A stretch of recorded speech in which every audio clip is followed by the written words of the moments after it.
What's up? Bobby, what have you seen so far from C.J. Stroud during these first weeks of him practicing with you guys? Yeah, it's really exciting. Really, all the rookies in general came into from the get-go with a mindset of they were going to attack this thing. I mean, they've all been mentally in the classroom. They've been getting after it as far as putting the time in. They came to work. They've been buying into what we're telling them to do on the field. Again, it's similar to what Burke had just said when he was talking about the overall philosophy. Like, everything we do really as a football team starts from minutia and grows up into an offensive side of the ball, and then from there into a team. And there's a lot of fundamentals and techniques that go along with that at every position. So quarterback, receiver, back, all the way across the offense. And they've all really came in and attacked it as a group, which is probably one of the coolest things to see with CJ is it's not just him alone. They're all doing it together. And he's been awesome. He's been putting the work in. They've all been coming in for some extra work and doing stuff on their own when they're away from here. They've been doing great. Teaching C.J. the offense and even building it first, what came first? Did you have an idea of what you wanted to go with him with, and then working into it? Just talk about that process of building and also teaching him. How do you approach that? Yeah, I think every player you have before you're really empowered to teach or coach them, I think you have to have a vision for what they're going to do and who they are and what's going to make them the best they can be.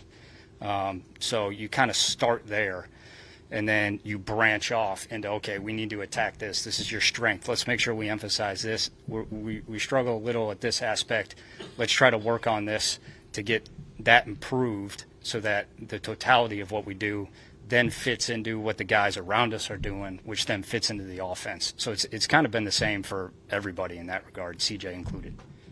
The majority of the people you're on staff with in San Francisco all went off the head coaching job. The majority of them ended up dealing with a young quarterback, first-round quarterback, actually, at one point or not. And obviously, I'm guessing you still talk to some of those guys in San Fran that you're on staff with. What have you learned from the Matt LaFleur's, the Michael Floyd's, the Salas, the Michael Daniels that you can apply now to teaching CJ how to be a quarterback in the system? Yeah, I've been fortunate in that, like you said, I have a lot of connections and people that I'm friends with that I know across the NFL that have been through this process. And I've also been fortunate that I went through it really the last 2 years with Trey and with Brock in a different way. And just getting like the different ways and the different styles guys play, guys learn, they put things together, and the process they have to go through to like get to where you envision them getting to, and the patience that's required when you do that, while at the same time like the urgency that's required when you do that. It's always a balancing act, and being able to bounce ideas off guys or have guys tell you their experiences and what they went through and what to watch out for, which may or may not apply to the situation you're going through, but it's always beneficial when you have people around you that have been through it. Early on in this process, what have you learned from Tank Dell and Xavier Hutchinson? Yeah, again, it's going to sound like a broken record, but the first thing that jumps off about all these guys is just they come in and they're hungry, and they come in ready to work. And Tank comes from a very different offense at Houston, very, very productive, efficient, but it's just a different style to what we're really doing here. So there's a bit of a learning curve. And, I mean, when he's out on the field, he doesn't blink. I don't think anyone's noticed how big of a leap it is because he's been on it and he's been working. Same thing, he's taking what we're telling him as far as coaching, as far as what we see in the fundamentals of route running. I mean, he's a pretty natural separator, but to also apply that, okay, well, how's this fit within the offense when I know the quarterback has to look at me at this time, and there's a lot that goes into that for him.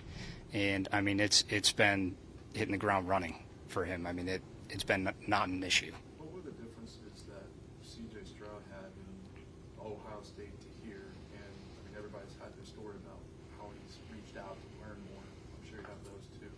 But what have you seen? Yeah, it's required that he reaches out to learn more from me. But so that's happened a lot. But he wants to have command of what's going on, as anyone who's in that position should. They want to feel comfortable in what they're doing, what direction they have to go, what answers they have to have on every play, and then every play is a little different. And for him, being able to tie things back to other experiences that are the same is kind of what we grind through over and over again. And it's really a lot of, again, our offense and our defense as we do the minutia branch out from it. And then at the end of the day, we kind of point back to things we've already talked about and said, hey, this is the same as something else you've already done. And that just helps them hone in on specifics. Local fans are familiar with the Gary Kubiak offense many years ago, and with Kyle Shanahan running the offense himself. What is the main differences or similarities between the offense that they used to run and what you're running now?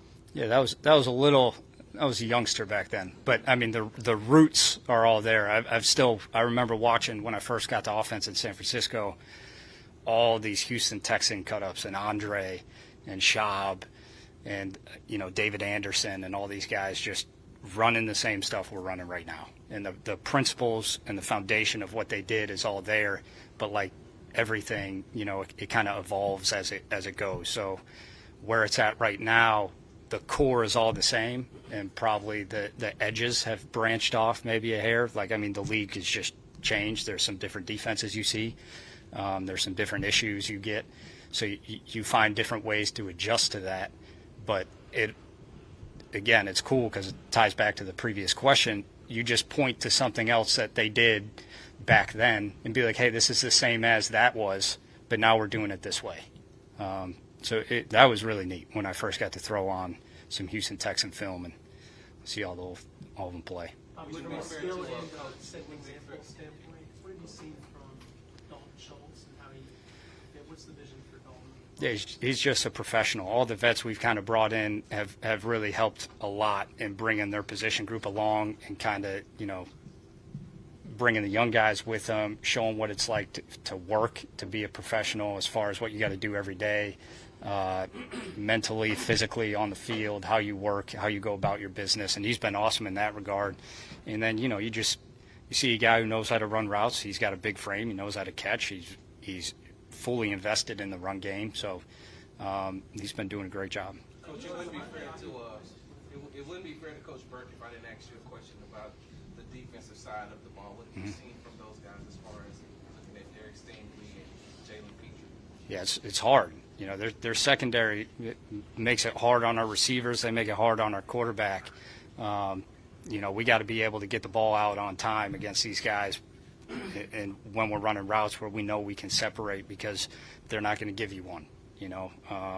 Which has been great teaching for our whole crew of quarterbacks as far as knowing where to go with the ball, keeping Petrie in the middle of the field when he's in the middle of the field, just things of that nature. I mean, they really strain you. It's been really fun to watch. And as we keep going through OTAs and it'll build through training camp, how their defensive system evolves, and then all of a sudden it gets really difficult for us to know what they're doing and where they're going to be. Coach, can you talk a little bit about just the offensive line? And Nico said it feels like there's one of their strong suits. Can you talk about what you've seen so far? Yeah, I think every offense in the NFL, you want to be solid up front, and thankfully we have a group up front that's talented. They have the skill set, they have the mindset, they work, they're invested in what we're doing. They have everything that's needed to be able to perform at a level that we want them to perform at, so that everyone can kind of work as a unit. The run game is a huge part of kind of this system and this offense and how everything ties together. And it's a little different from the guys that have been here and what they've done in the past, and they're all in on learning the fundamentals of how that works, and they're bought in on it. All right. Thank you, guys. Thanks. Yeah.